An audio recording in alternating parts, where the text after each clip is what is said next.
Hi friends, ഏതാൻസ് ആൻറ്റിക്വേഡിലേക്ക് എല്ലാവർക്കും സ്വാഗതം. ഇന്ന് നമുക്ക് പഴയകാലത്തെ ഒരു ക്ലോക്ക് പരിചയപ്പെടാം.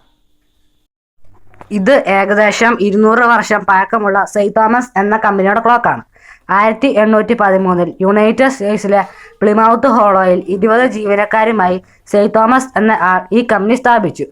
ന്യൂയോർക്കിലെ ഗ്രാൻഡ് സെൻട്രൽ സ്റ്റേഷനിലെ tower clock, mantel clock, wall clock, table top clock, timepiece എന്നിവയും ഈ കമ്പനി നിർമ്മിച്ചിട്ടുണ്ട്. ചില ക്ലോക്കുകളുടെ കേസിൻ്റെ പിന്നിലോ താഴെയോ മഷി കൊണ്ട് ക്ലോക്ക് നിർമ്മിച്ച വർഷവും മാസവും കോഡ് സ്റ്റാമ്പ് ചെയ്തിട്ടുണ്ട്. വർഷം വിപരീത ക്രമത്തിലാണ് കാണിക്കുന്നത്. തുടർന്ന് മാസത്തെ ഇംഗ്ലീഷ് ആൽഫബറ്റ്സ് കൊണ്ടും കാണിക്കുന്നു.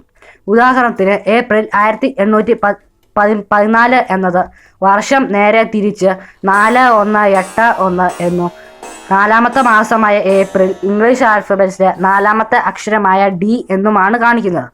ആകർഷകമായ രൂപകൽപ്പനയിലും മികച്ചതായിരുന്നു ഇവരുടെ ക്ലോക്കുകൾ.